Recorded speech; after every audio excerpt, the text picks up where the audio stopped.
So over to Jen on epiretinal membrane. Thank you. So good evening, everybody. If anyone can't hear me or has any other technical issues with the presentation, please put it in the chat. I will be able to see it. And away we go. Let me share my screen.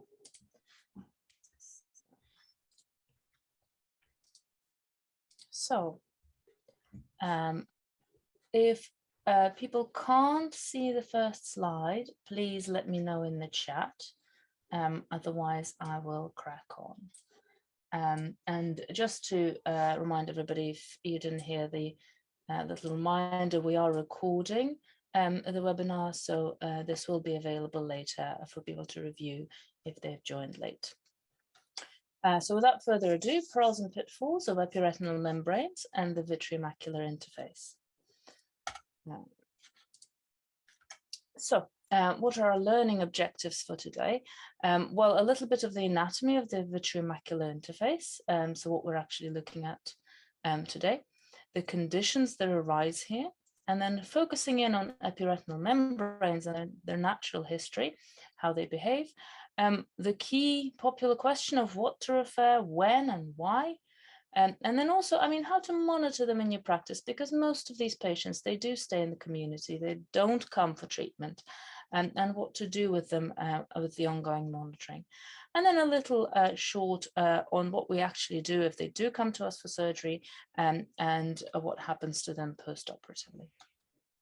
So this is our little bit of anatomy, the vitreous, and this is what causes all the trouble and what gives me my job. The vitreous is not just watery jelly. It's got loads of proteins, firm adhesions. It's useful before birth because it helps the eye to form and grow, and after that it's just a little bit of a nuisance. Gradually degenerates until you get this posterior vitreous detachment phenomenon, which we're all aware of, where you get flashes and floaters. And this is a little graphic to show you the kind of organized ball of jelly that the eye is. Vitreous attachments. So here's a little picture at the bottom, a nice OCT scan showing the attachments of the jelly to the retina and the traction that can arise, the pull from the connections, and a little picture as well of the fibers of the jelly. And this gives you clues about their vitreous attachment. So around the disc is one firm attachment of the jelly. Hence you get the vice ring when you develop a posterior vitreous detachment. At the macula, and this is what gives rise to our vitreomacular traction and other vitreomacular interface disorders. Then you also get attachments around retinal blood vessels, hence you can bleed when you detach your jelly because of the traction on the blood vessels, and also the ora serrata, and this is the most important one. Of course, you can't separate the vitreous and retina here, but hence you get the peripheral retinal stairs during the PVD. Back to our macula. So we've got our quiz now. So let me see if I can cleverly activate our poll. 1 second. So if I'm going to stop, actually, maybe I don't have to stop the share. Let me try the poll. So if I show you this, can people see the poll? Because it doesn't come up on my screen. I'm not sure. Can people see the poll coming up or not? No. Okay, let me share my presentation again. Or maybe I need to share my Zoom. Let me see. We've been left without our technical support today, and so we're struggling a little bit on the polls. So hang on, let me try. What I will do. Aha. Yeah. So what about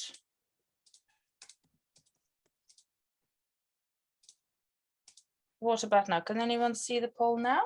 Final attempt? Nope, never mind. What I will do is I will just do it the old-fashioned way, for which I have prepared. So here are my first couple of questions. So do just, well, let's do question 1 first. what size is the human fovea in millimeters? So everyone just put in A, B, C, or D into the chat, and we can have a quick fire poll. A, B, A's and B's, A's, A question mark, A, B, A, B. No one's going for C or D. Who's raising their hands? A, B, B, B, okay. Okay. Good, good, good. Oh, we're getting some C's. Like it, like it. I think the person who said the macula is 5 millimeters is swaying them. They are, of course, correct. I'm gonna pause everyone's because they influenced everybody. Look at all those C's coming through. And the macula is 5 millimeters, but I asked about the fovea. And the fovea is in fact 1.55. So B, the initial B's were all correct. Now, the raising of the hand, I don't think we've got voice chat on here. So if you have questions, please type them into the chat. We'll have a little pause several times during the presentation and we can ask relevant questions then. Right, let's move on to question 2. So question 2, everybody, what percentage of the visual cortex in the brain is concerned with processing visual information from the central 10%? So basically 10% of the retina in the center. How much brain space does that occupy? It's not going to punish you for using more or less hashtags as long as they're relevant. Sam, I think we can hear you. I think your voice is on. There from a certain VB. Shout out to Vanessa Bird.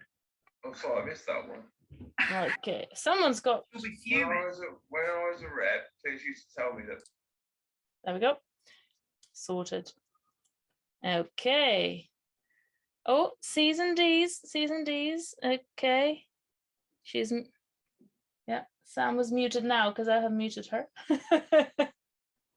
C's and D's, good. B, some B's, good. D's. I'm actually really encouraged.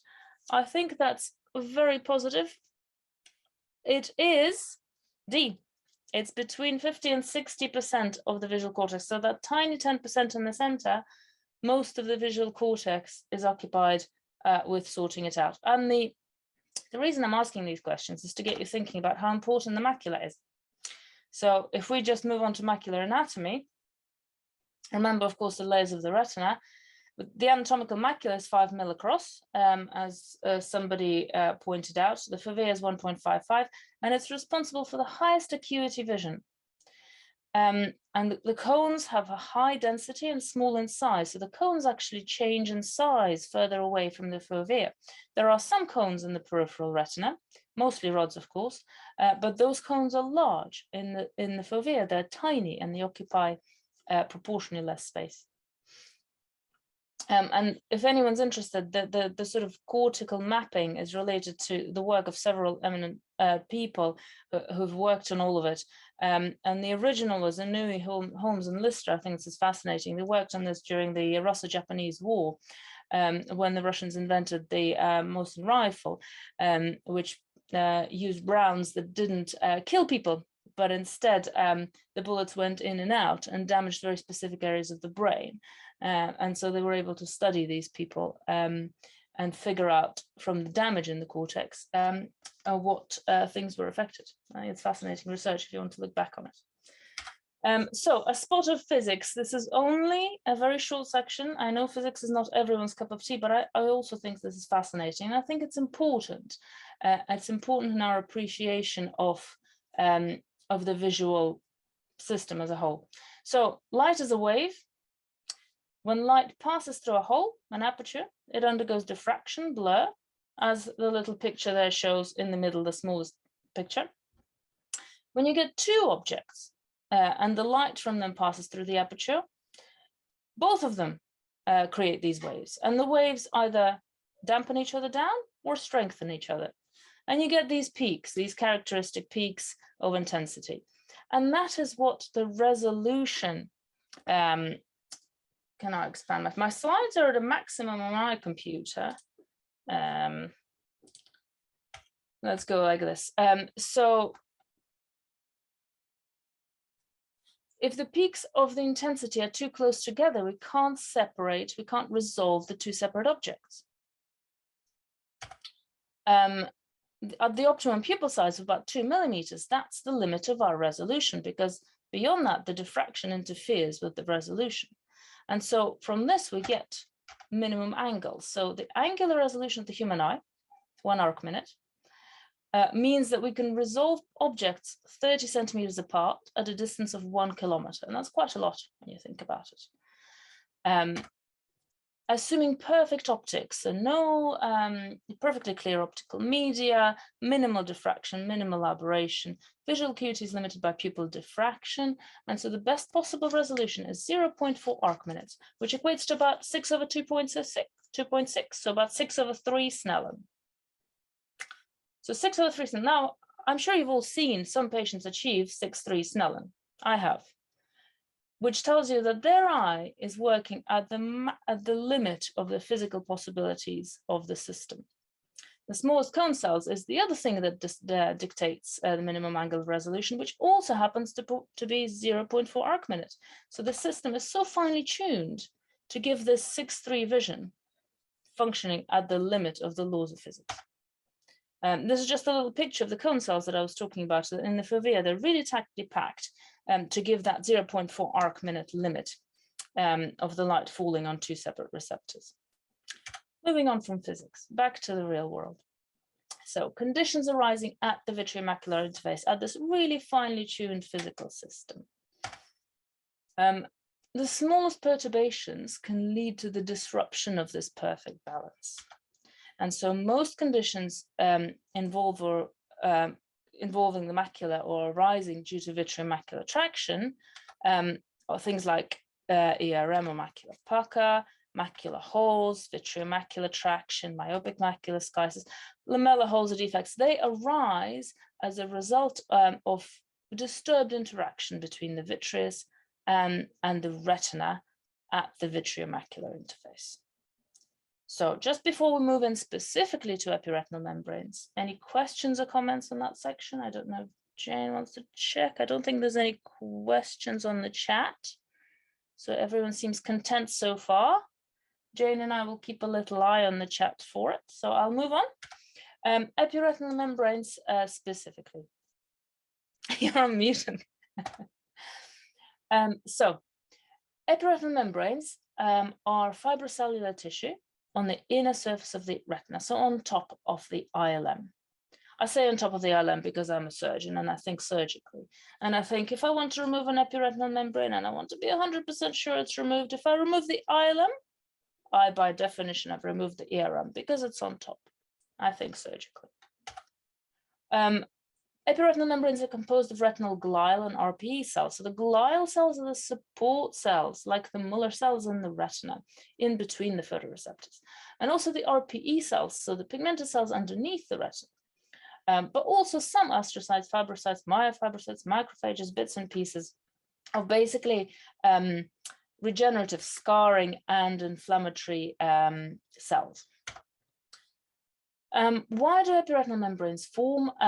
The proposed cause is that there's some residual vitreous present secondary to developing a posterior vitreous detachment. So when you get a PVD, you get some bits of jelly remaining on the retina, which for some reason in some people will stimulate this proliferative response. There's also a role for inflammatory mediators, which promote this growth, and so you get secondary epiretinal membranes. Moving on to our next quiz. So which of the following are causes of secondary ERM? So I've got 1, 2, 3, 4, 5, 6, 7, 8. So you can do a little list, how many of those, or you can do how many cause epiretinal membranes or how many do not, whichever you want. Quick poll in the chat. And I'll give you a bit of time.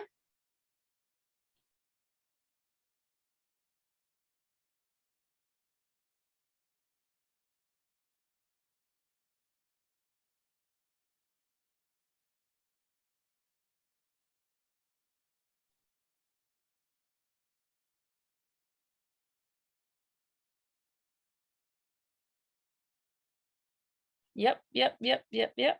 8 is popular, I like it. 4, 5, 6 is popular, good. Good, good, good. Some people are more suspicious than others of these conditions. I have seen three or four people say all but three. Lots of people are accusing two as well. Yeah, 4, 5, 6 are the winners, 8.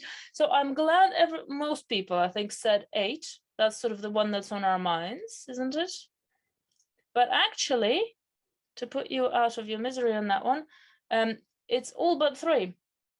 It's all but 3. They all can do it. And the mechanisms are going back to what I was just saying regarding the inflammatory mediators, but also remember RPE cells are thought to be crucial in the formation of ARMs. And so anything that releases RPE cells, anything that breaches the blood-retina barrier, which is trauma, surgery, tumors, and retinal detachment and tears. And so all of that. The eye rubbing was my little a distractor one for keratoconus, of course. Right, so idiopathic membranes, so happening for no reason, just sort of no apparent reason out of the blue, are still definitely the most common. But you do get these secondary epiretinal membranes, secondary to all of those things that we mentioned before. And other risk factors are advancing age, as unfortunately with most things, PVD, and also having an epiretinal membrane in the other eye, so some kind of predisposition to developing them. What's their natural history? So what happens to them once you got it? Well, the mean age of diagnosing an epiretinal membrane is 65 years old, which is kind of around the PVD sort of age or just after. The total incidence is, this is what I quote to my patients. I say, look, 10 to 15% of people will have this at some point in their life. So it's actually reasonably common, very common if you think about it. So if you see 10 patients in a day, 1 or 2 of them will have an ERM. The incidence of developing an ARM in the first eye, the primary eye, is 1.1 per year, and the incidence of developing an ARM in the fellow eye is 2.7 per year. So that's the association with the other eye. The Blue Mountain study, this is a large Australian study which looked at various retinal characteristics, and they looked at ERMs as well. And they came up with this finding that 9.3% of early epiretinal membranes, so what we call cellophane, when the macula has this little sheen, but there's not really any retinal distortion to be seen. So 9.3 of those progressed over 5 years to kind of more advanced, real epiretinal membranes, as we call them, with the twist and the sort of distortion of the anatomy. However, the majority of ERMs remained stable or even regressed in size, certainly the mature ones this applied to. And 28.6% of ERMs increased by more than 25% in area over 5 years. So they do progress, but they tend to progress early, is the outcome of that. And once they're established, they tend to stay stable. So the general rule that, again, I tend to quote to my patients is that 25, this is obviously approximated to the findings of the studies, but it's nice and easy to remember. 25% of them will improve. And this means that some membranes actually ping off the retina and the vision gets better. It can happen. 25% of them worsen, but you don't lose vision completely. And this is important to mention. So patients come in and say, well, I go blind. And it's more to say, look, you don't lose your vision. It just becomes a bit more symptomatic. 50% remain stable. So most of them, you can tell the patients, your vision is likely to remain largely stable. Here's a poll. So this is a very busy slide. So what I'd like you to do is have a good read. I'll give you a few minutes for this. These are clinical scenarios, 5 clinical scenarios. Have a little go at reading them all and just quickly jot down which of these would you refer to a vitreoretinal surgeon? Which of these patients would you be sending through to me?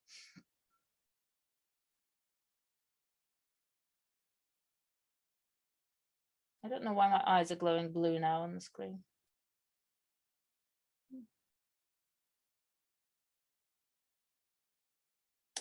So these are clinical scenarios, 5 clinical scenarios. These are 5 patients that come into your clinic one after the other. You see them all. This is the story. Which of them do you want to send to me for review? to a VR surgeon. Okay, good. 4 is proving popular, I like it.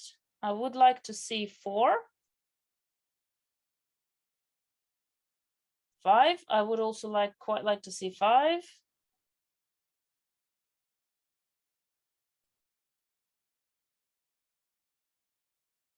I'm really happy people aren't sending me 1. I would be a little bit sad. Well, I wouldn't be too sad, but it wouldn't do the patient any good. But I'm liking that 4 and 5 coming to me. Good. Some 2s and 3s in there. Yeah.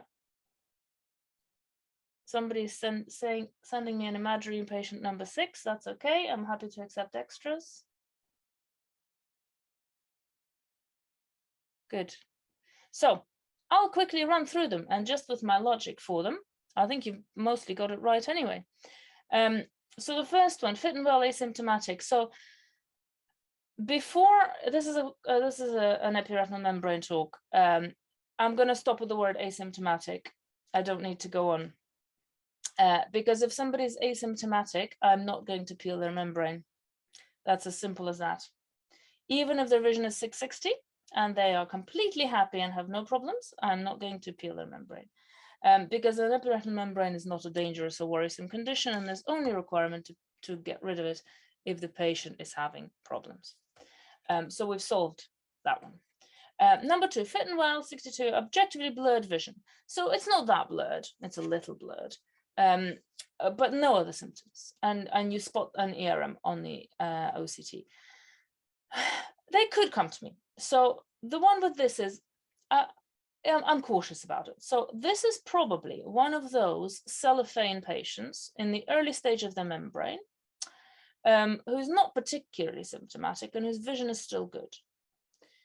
If they're really adamant they want to come and speak to a doctor, that's fine, I can chat to them, but I will very unlikely operate on them. What I would advocate is perhaps you could monitor them in the community, and if their symptoms worsen, then they come to me. But it depends a little bit on the patient. Number 3 was my little distractor question. Mostly housebound elderly lady with mild dementia. I'm not in any way prejudiced against housebound elderly ladies with dementia.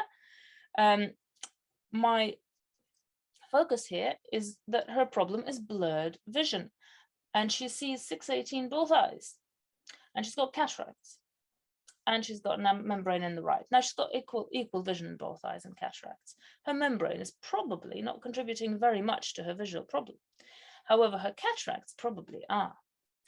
And a cataract can be done sort of a lot simpler and probably at a more local unit, and it would probably help her a bit with her dementia, with orientation and everything. So this one, I probably wouldn't send to a VR surgeon. I'd probably send them to a cataract surgeon first, sort the cataracts out, and she'll probably be happy. And if she wants to talk to a VR surgeon afterwards, absolutely. But I think the cataracts will solve her problem here. 4 and 5, yes. 4 and 5, I think, was almost unanimous. 4 and 5 should come to me. First of all, 26-year-old, that's very young. We need to investigate for secondary membranes, for other causes, what's going on. And also these, in my experience, tend to progress. I've done a couple of these where the vision has dropped down to sort of 660. Terrible membranes, no reason found. But young membranes is always slightly suspicious. I do want to see this one. And then the final one, this is the kind of classic ERM for surgery. The vision's not that bad, but they're complaining of visual distortion. And this would be the one I would be having a surgical conversation with.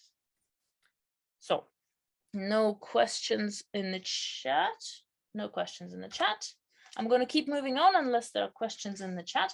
So when do we refer a patient with an epiretinal membrane? Well, a vitrectomy, remember, a vitrectomy and ERM peel is not expected to restore completely normal vision or anatomy. And that's important. That's important for patient expectations.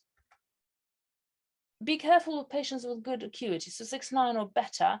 They're often a bit disappointed unless their only symptom is distortion and bad distortion. If they're only got blur, you're probably going to disappoint them with surgery.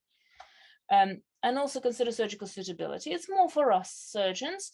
but do also think, I mean, if they're sort of flying around here, there, and everywhere all the time, or they're very unfit, or various other surgical considerations, they're flying around. I mean, they can't travel very much after an ERM surgery for a little while because of the potential gas.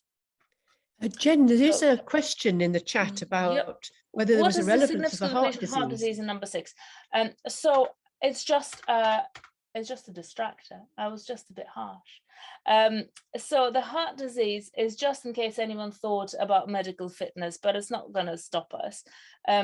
Basically, I mean, he could have some vascular issues, basically, for his as an underlying problem for his ERM. It's possible he could have had a vein occlusion or something. But it's just a distractor, really. I don't really mind that he has heart disease. So ERM surgery primarily addresses symptoms of distortion, not blur. So if the blurring is severe, so you're getting kind of into the 636, kind of 648 territory, then yes, we can help it. But the slightly blurred ones, they sometimes don't get better and they're disappointed. But the distortion symptoms, they are very happy because the distortion improves. So refer if patient reports significant distortion. If the distortion is present most or all of the time, so if they notice it, if they've only noticed it for the first time there with you in clinic when you cover the other eye, it's sort of a bit more nebulous. And if it affects their daily life, so they typically say, like, I can't read, the letters are jumping everywhere, I miss the curb because it keeps looking funny, and things like that. Visual acuity reduction, again, little star. This is more caution with pure blurring symptoms. And also, and this is quite crucial, patients prepared to have surgery. So I do get referrals coming in with fairly impressive membranes, fairly impressive symptoms. And I say, okay, let's do an operation. And they said, oh my goodness, no. Why would I ever do that?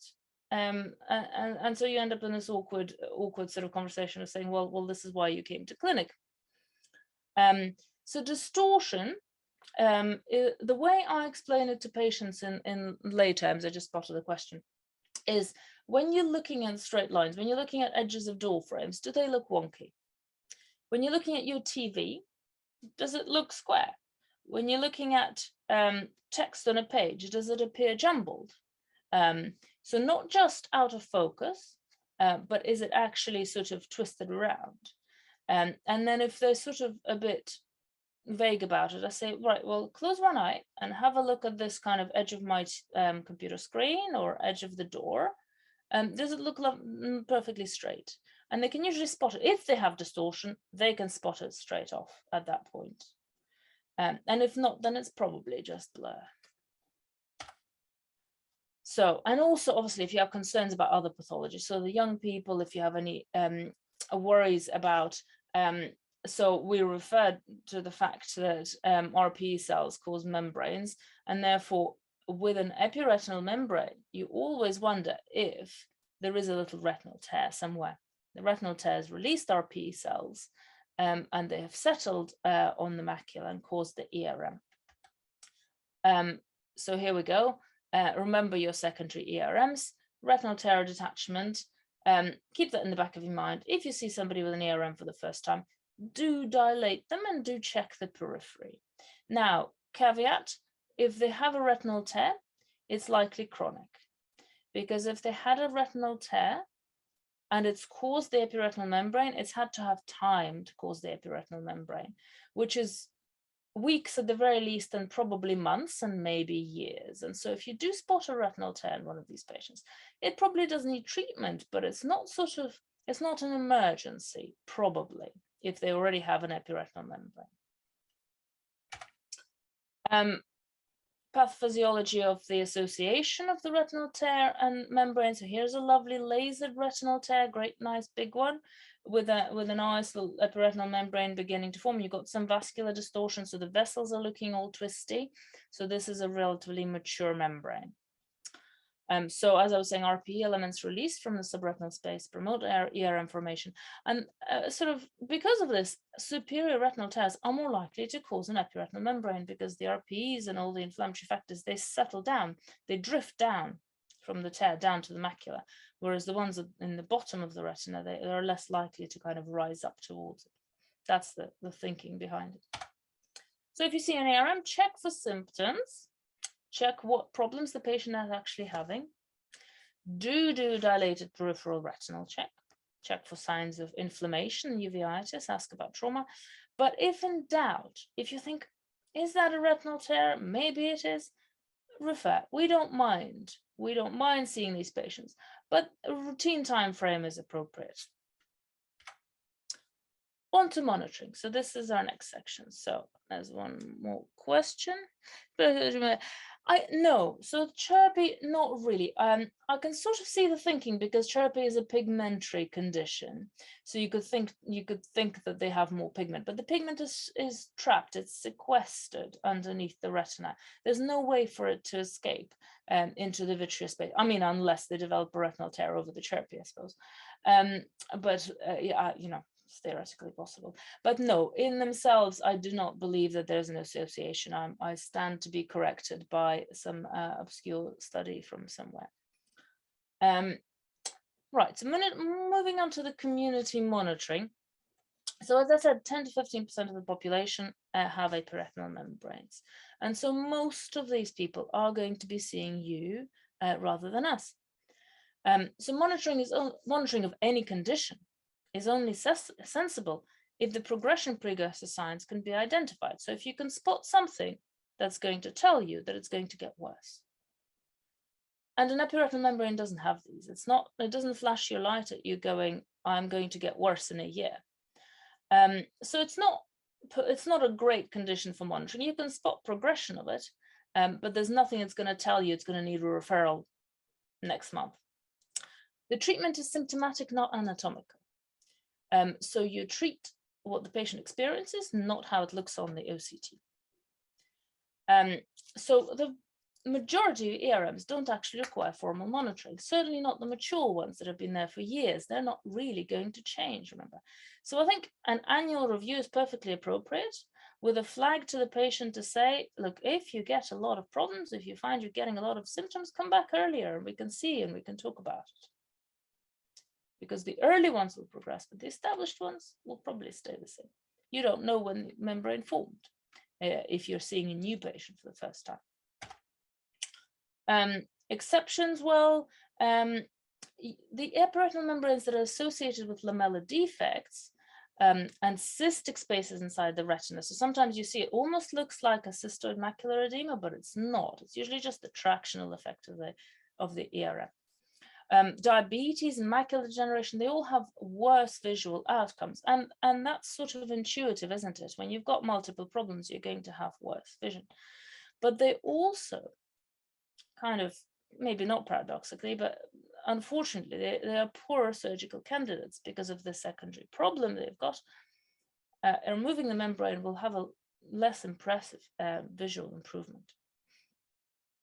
Patient wishes. Well, I have done some patients seeing 6/6 for an epiretinal membrane peel. And their patients who had an ARM managed to see 6/6 through it somehow, but had a lot of distortion. And they were actually quite happy. So patient wishes should be taken into account. Again, symptomology. Early ARM cellophane, as I mentioned, this is if anything's going to progress, it's going to be the early ones. So perhaps monitoring this may be sensible, but again, fairly long time scales. None of this is urgent, and refer once and if the patients are symptomatic. And patient education, telling them, come back if you have a problem. Do I have an ERM leaflets? Yes, I do. And so does, I think Clinica also has one. We can, I'm sure, provide links to that afterwards. Issuing an Amsler grid. Yeah, there's a bit of debate with Amsler grids these days, isn't there? I know the AMD community doesn't like them so much anymore. I mean, I quite like them because it lets me give them something. And for ERMs, they do tend to spot them quite well on an Amsler grid. But the problem is they kind of, stash them in the cupboard, in the bookcase, in the bin, and they sort of forget about it. And which is why I tend to prefer to use real life examples, door frames, window edges, and such, because they're always going to be there. They're not going to be lost. And so I sometimes will give an Amsler grid if it looks like the patient really wants to sort of take hold of something physical, but mostly I will just give them real world descriptions of how to monitor their vision. Established macular hole aftermath. So we're diverging a little from membranes to macular holes. I like all things VR, so I'll talk about the macular holes. So yes, absolutely, after a month. So in fact, if I get a macular hole within the first month of symptoms, I will not operate, because within a month or two, they can close spontaneously. Beyond 1 or 2 months, I will always offer surgery. And then it depends on the patient whether they want to. I just give them a full sort of natural history sort of blurb and what they can expect with and without an operation. So quiz time, here we go. So match the picture to the condition. This should be fairly straightforward. So this is my little hobby horse as well. 1, 2, 3, 4, match to the letters, please.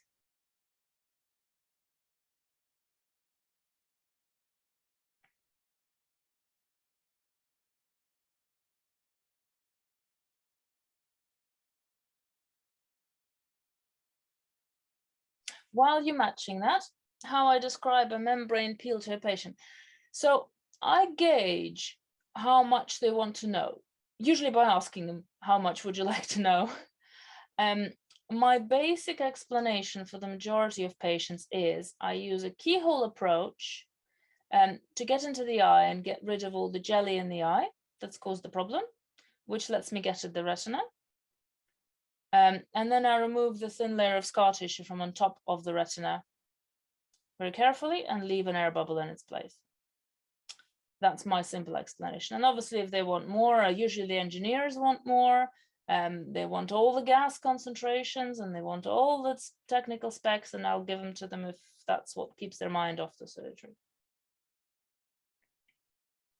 Good, good, good. 1, 2, good. So this is a little more varied, and this is what I'm getting at. I like that.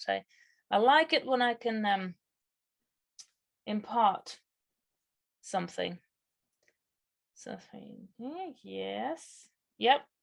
Plenty of people also getting it, actually, so it's good. Yeah. 1, 2, yeah. 3,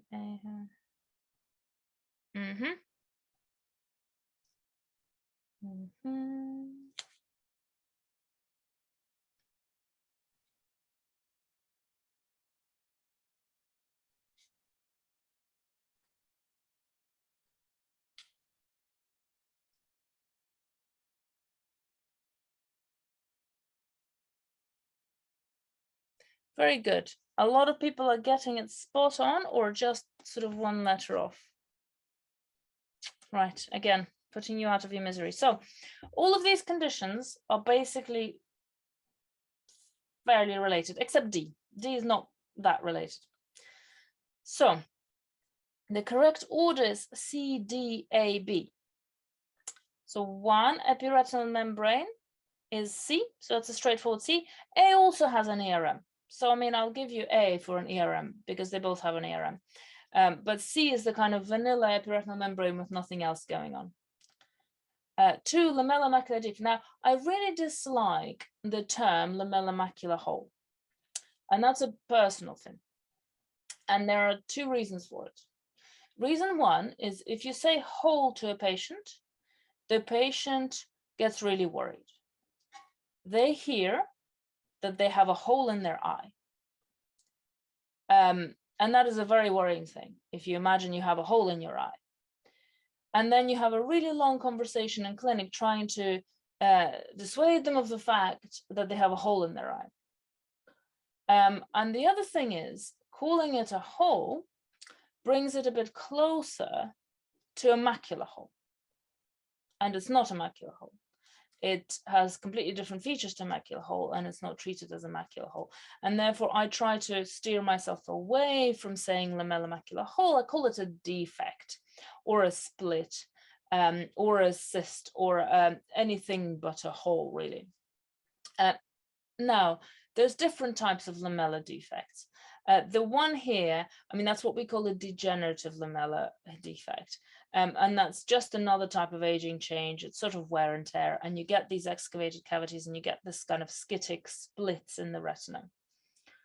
You can get tractional holes, so you can get a combination of all of these conditions, of course, which clouds the picture. But a lot of the lamella defects you see just like that, sitting by themselves, they're degenerative. They're not amenable to surgery.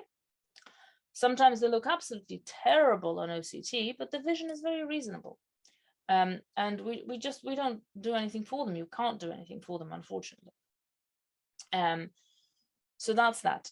3 is a pseudohole. So this is what we often get the confusion between 2 and 3. 3 pseudohole is A. Now, A can look very similar to D, but it arises due to a completely different etiology. So the epiretinal membrane that's sitting on top of the retina is pulling and is distorting the foveal contour. That's all it's doing. It's just distorting it. It's not ripping it. It's not shredding. It's just distorting it. So you get this kind of square profile. And this, if they are symptomatic, is amenable to surgery because you can get rid of the epiretinal membrane and the retina springs back to normal. So that's the distinction between those two. The ERM in A and C, yes, so in C, the ERM, so you can see the RP layer and the retinal layers, and then you see the, well, I don't know if there we go. You see the wobbly bits on top of the retina, which shouldn't be there, shouldn't look that wobbly. That's all the striations where the epiretinal membrane is pulling, and the epiretinal membrane is the white line sitting on top like a bridge. So that's the ERM. And in A, this is a high resolution scan with a bigger section of retina, but the A, again, it's a little bridge right on top of the retina. It's a bright white line that's sitting on top and ending just there and just there. And then VMT, I mean, this is sort of different in appearance, and hopefully everybody's recognized that. There's the vitreous attachment pulling the retina up. Right, moving on swiftly. This is what I was harping on about. This is hobby horse, excuse me everyone, with lamella versus pseudohole. I do like to harp on about it. The degenerative lamella holes are not amenable to surgery, and the OCT often doesn't correlate with symptoms. Whereas pseudoholes are just retinal distortion due to the epiretinal membrane, and they are suitable for surgery if the patient is symptomatic. But you get a whole mix of these conditions sometimes, which does cloud the picture. So VMT causes subretinal fluid. Well, that's an interesting one. I'm going to turn that one on its head. VMT doesn't cause retinal fluid. VMT raises the retina. So why does the retina stay attached to the layers underneath? There are multiple factors, but the most important factor is the RPE pump. So the RPE cells actively pump out fluid, which creates a negative pressure, which sucks the retina down onto the layers beneath.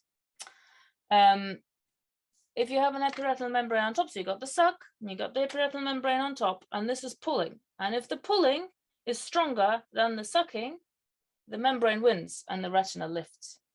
So it's not an inflammatory thing where you exude the fluid. It's not leaking from anywhere. It's just the retina's been physically torn off the layers underneath by the traction. So the question is, does it need treatment more quickly? Perhaps, because it's sort of almost equivalent to mini retinal detachment at that stage, isn't it? Because the photoreceptors don't like to be separated from the RP. They get unhappy. And so if that situation persists for a long time, you do lose vision eventually. You do start losing RP cells. So perhaps they do require treatment more quickly, yes.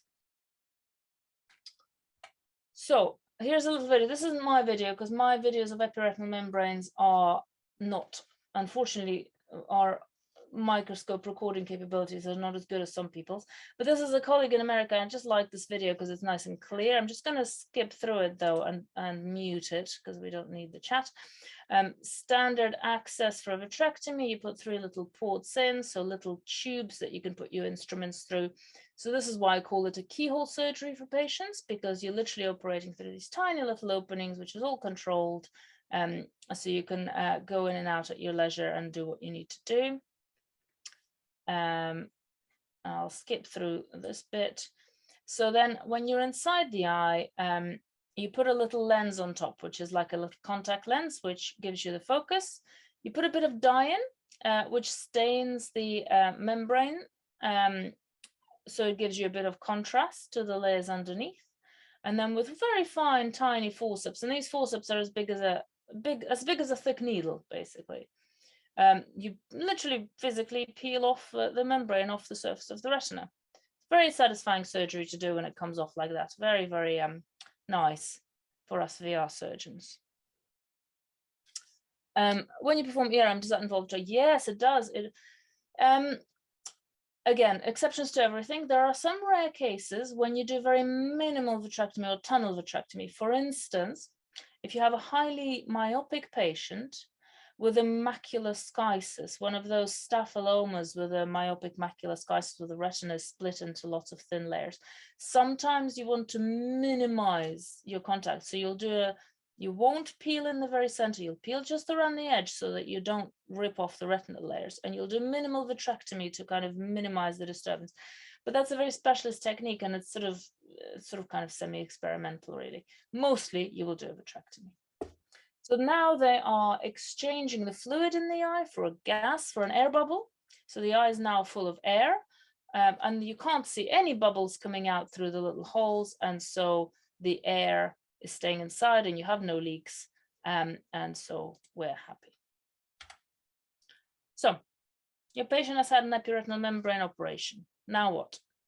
Well, a vitrectomy is not a painful op. It's actually a lot less inflammatory than a cataract operation. And the eye recovery tends to be pretty fast. If they have stitches, they tend to be a bit more uncomfortable, but most of these are done sutureless. Now, the eye recovery is fast, but the visual recovery is very slow. They get most of their vision back once the air bubble goes, which is either a few days for air or a few weeks for gas. But it continues to improve and pick up for months, and actually probably even years. And it's important to let the patient know it's a slow burn. You need to be patient with it. They may have this gas and air, which has limitations on travel, but also they'll have really rubbish vision until that goes, because you can't focus through it. They may have had concurrent cataract surgery at the time of their vitrectomy, or if they didn't have significant cataract, we may have left it. And if we've left the lens, that will develop a cataract a lot faster than the other eye. And so they'll probably come to need a cataract operation within a year or two of having their vitrectomy. Are they awake for the surgery? The majority of vitrectomy operations are done under local anesthetic, so yes, almost invariably they are awake. Sometimes we give them some sedation, which calms them down, but they have a block, so they don't feel anything during the surgery because of the anesthetic. Air dissipates after, yes, so when the air dissipates, it just gets absorbed gradually through the eye tissues into the system and gotten rid of. As the air dissipates from the vitreous cavity, it's replaced by aqueous. So just aqueous from the front of the eye goes into the back and fills the cavity of the eye. So the whole eye becomes filled with aqueous. Limitation on travel. The limitation on travel is really to do with how long the air is in the posterior cavity. So you tell them as soon as you see that little bubble that you've got disappear, you can fly. Now they can travel obviously on land or by sea absolutely fine. Channel tunnel probably okay, but scuba diving and airplane flight is a no-no, and because of the expansion effects of the air and gas, and this applies to any gas or any air bubble. So I have come to the end. Look at that. Thank you very much. Those are our contact details for Clinica London. And I will take any outstanding questions. So is vitrectomy fairly safe, Liz? Well, yes and no. Every operation is a balance of risk and benefit, which is why if you take a perfectly healthy eye with good vision and an epiretinal membrane you see on OCT and you operate on it, you're more likely to make it worse rather than better. Whereas if you take a highly symptomatic eye and operate on it, you're more likely to make it better than worse. It's always a balance. The risk of making someone blind through a vitrectomy operation is very small, less than 1 in 1,000. But the chance of their vision being worse after surgery for whatever reason is probably about 1%, which is actually, 1 in 100. It's realistic. So you have an honest chat with the patient about it. You gauge their symptoms and you see whether it's right for them. Why would cataract development be exacerbated? So you can have a problem, a fast development of cataract due to what's called lens touch, which is literally where your instruments touch the back of the lens inadvertently. That doesn't happen very often. You usually have like a handful of them during your career, and it's just because of the access in the back of the eye is a little bit awkward. And that's not the usual reason. The usual reason we don't fully understand, but it's to do with the homeostasis, the circulation of the environment in the back of the eye, somehow removing the vitreous. So the thinking is it has something to do with the oxygen metabolism in the lens. If you have no cataracts and no nuclear sclerosis, clear lens, you will not get a cataract after vitrectomy. And you see this in young patients. Young patients who've had vitrectomy often get away without cataracts for years and years. In diabetic patients, you also have a very delayed cataract formation, and I don't know why. And I wonder if it's because it's a relatively hypoxic environment, so they don't have very much oxygen around because of the diabetes, maybe. But if they have a pre-existing nuclear sclerosis, early one, that will grow quite fast. Does air in the eye increase IOP? No. So air and gas in the eye doesn't push. It's not an active element. It doesn't sort of, push on the walls of the eye in any way. You can overinflate an eye. If you've done particularly good ports, so you've sutured them and you've overinflated an eye, yeah, then you'll have high pressure, but you can feel that at the end of surgery and you don't leave them with that high pressure at the end of surgery. The time you can get high pressure with gas in the eye is if you've put in what's called expansile gases. So if you put in gas that's been mixed in a proportion that will mean it will expand in volume after the end of the operation. And not many people do that. There's various reasons for doing it. I never do it. I don't like to do it because of the pressure spike. You can get a pressure spike in that scenario. But just leaving an air or gas film, no, has no pressure effect. The pressure rise after vitrectomy is almost invariably due to steroid drops, because 20% of people get a steroid effect of a pressure rise with steroid drops. So Ingrid, thank you for that. Good. Floaters. Yes, floaters. So I say the float. So what I say is, look, jelly, big bowl of jelly is not just watery jelly. It's got a load of proteins in it. As you get older, the proteins start sticking together. You get loads of little fibers. And as they float in front of your retina, you get little shadows from them. And eventually the whole jelly kind of clumps together and starts wobbling about as you move your head. And that is what floaters are, all the protein strands inside the jelly causing shadows. That's how I describe floaters. If a patient wants rid of floaters, yes, again, so this is essentially taking an eye that's essentially healthy, that's had a natural aging change of PVD, and saying, well, we want to do an operation on it. I'm very cautious about it. I tell the patients, look, tell me what trouble your floaters are causing. Are they ruining your life? Do you notice them every day? Do they stop you driving, reading, looking at your computer? Are they a complete and utter nuisance in your life? These are the risks of vitrectomy surgery. Are you prepared to sign on the line and accept those risks to get rid of your floaters? And I would also usually try to have at least 2 consultations with the patient to give them time. So I would tend to not operate on floaters in the first 6 months after their formation, to give them time to settle down naturally. If after that the patient is still adamant they want them out, yes, I do offer floaterectomies, and they are some of my happiest patients, actually, the ones who've had their floaters removed. But equally, I have seen some bad complications from simple floater removal just because, you know, things happen, 1%. And so I'm cautious with them. I will do it if the patient wants it and they're very symptomatic. Good. Any more questions?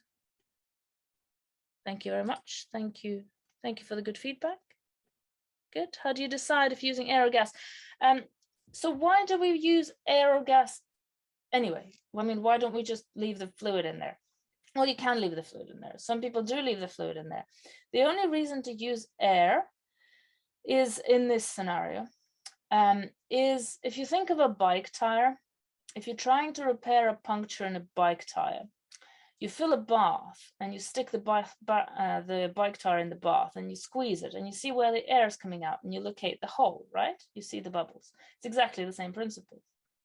You fill an eye with air and you pour water on it and you see where the bubbles come out.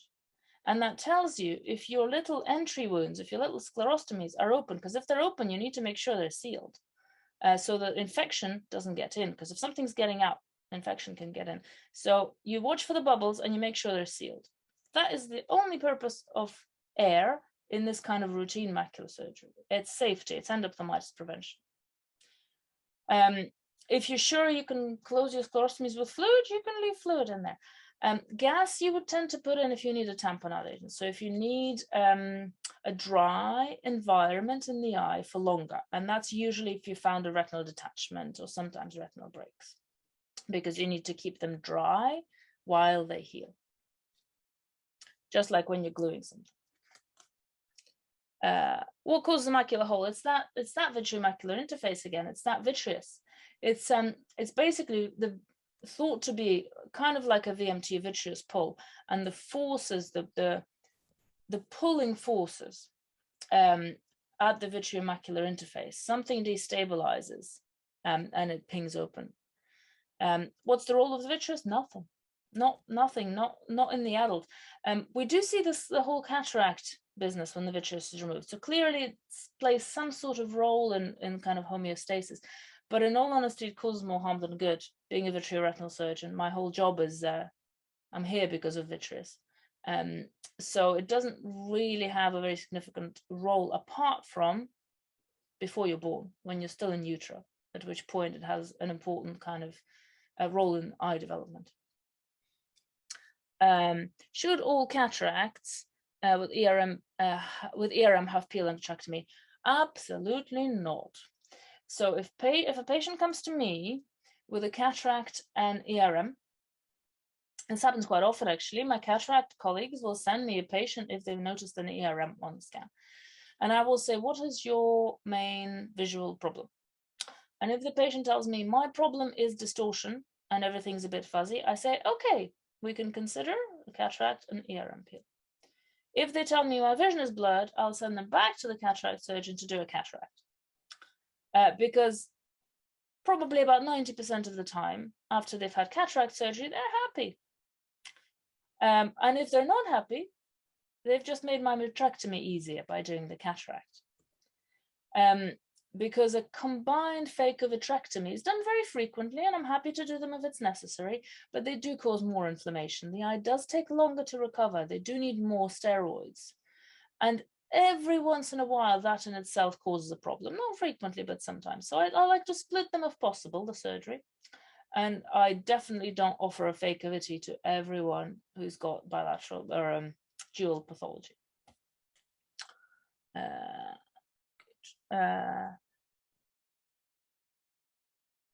Yeah, refractive surprise. Not so much. I mean, I guess the only refractive surprise issue, I mean, the vitreous removal doesn't really sort of have such an effect. Macular thickness, I guess, could have a small effect, but it would be small and it would have to have been a pretty stonking big ERM to cause that. So the answer is not very frequently. Not if you've got your A constants right and your calculations right and you're used to using your lens. We don't make any kind of changes when we do combined surgery. And patient developed a hole 6 months ago, had some last scanning finger, yeah. Signs of hole. Yep, Yep. So there we go. So you can get sudden macular holes. You can. Sometimes patients can really pinpoint the moment it happened. And that can happen. And again, with these, I give them a month to close themselves. And if they don't, then it's surgery, because macular holes, as opposed to ERMs tend to stay stable. Macular holes, the vision does tend to drop, not to complete visual loss, but does tend to drop to kind of 660 count fingers sort of level over time. And if you've waited longer than a year, the outcomes are much worse. So you do want to get these to a VR surgeon. Does retinoschisis need to be referred? Good one. It depends how confident you are in monitoring and diagnosing retinoschisis. I would say that if you have a hypermetropic patient sat in front of you, and both their eyes have a funny bubble at the bottom temporal corner, it's almost certainly retinoschisis. And I don't necessarily need to see them. And they'll probably be asymptomatic. But this is where your red flags will come in. Do they have tobacco dust? If they have, they need referral because it's probably not aschisis. Are they a myope? They probably need referral because it's probably not a retinoschisis. So our rule is generally never diagnose a retinoschisis in a myope unless you sort of really know what you're talking about. So there's schisis and schisis. Asymptomatic, hypermetrope, with funny bubbly bits in the bottom, probably not. Everyone else, I'm happy to look. Well, would cataracts be and vitrectomy be done concurrently? When I have a problem or when the patient has a problem. So when I have a problem, when I can't see well enough to deal with the macula, I will take their cataract out so I can see better. Or if the patient is having blurring and distortion and they have a cataract, I'll take the cataract out and sort the macula out. So that's phaco-vitrectomy indications. Good. How long after PVG? Decrease. So yeah, that's a good one. When do floaters decrease? Habituation is very variable. Some patients will stop noticing their floaters within sort of days and they kind of ignore it. Some patients never notice them in the first place. In others, it takes years, literally years, for them to disappear. They don't disappear, remember. They settle down at the bottom of the eye with gravity. And the way I explain it to patients is think of a snow globe, right? If you just sit there and not move for a whole day, your floaters will all probably drift down towards the bottom of the eye. But then as soon as you start moving, they'll float back up. And if you're looking for them, if you're focusing on them, you'll see them. So the answer is there's not a sort of a hard and fast rule about it. I usually give them 6 months because by 6 months, the majority of patients who are going to get better have gotten better, or at least have progressed some way along the better road. And if they're still extremely symptomatic at that stage, then they're probably not going to get that much better. And you need to have surgery conversation if they're keen on it. Good. Can you laser? So some people use YAG laser to deal with floaters. I personally don't, for 2 reasons again. Reason one is because it doesn't remove the floaters. It takes one large floater and it breaks it up into several smaller ones. And the patients whom I have seen who've had the procedure have all been fairly unimpressed. Now, clearly the impressed people for whom it's worked really nicely are sort of out in the community and not coming to see us. But it just doesn't seem like a very good medicine to me to turn one problem into another. And the second reason is because I'm a little bit uncomfortable about shooting tissue disruptive lasers near the retina. Argon laser are burning lasers. So the lasers we use for retinopexy are burning lasers. They coagulate tissue, they shrink it, they cause a scar. YAG laser is a photodisruptive laser. It explodes things. Exploding things near the retina makes me slightly uncomfortable.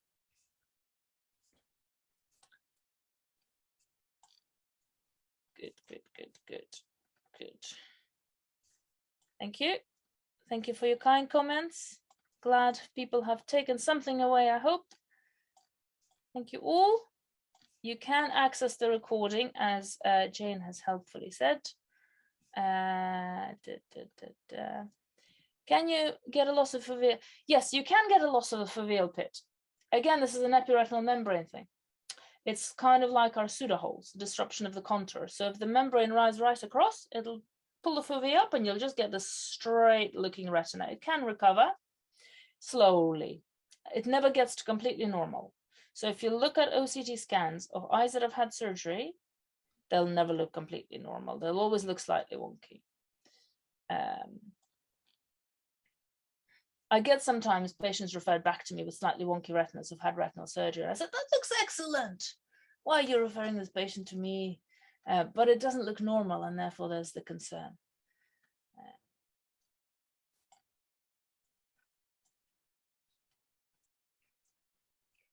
Good. I think we might be nearing the end of the webinar. I think We've we had a are. I'm running out fantastic of questions. response with the chat, great questions, and I think unanimously great delivery. And I, for one, it's wonderful, still learning about things, and I've learned so much about the retina. Saw a patient today with a thick membrane, but the OCT had cysts underneath it. She's coming to see you tomorrow, but I think you're going to say no, not much hope visually. So Jen, thank you on behalf of all the attendees, on behalf of Clinica London. We're really proud to have you working with us. Thank you very, very much. And we look forward to hearing another webinar from you later on this year. Very Thank happy. you. See you all again. Have a good night, everyone. Good night.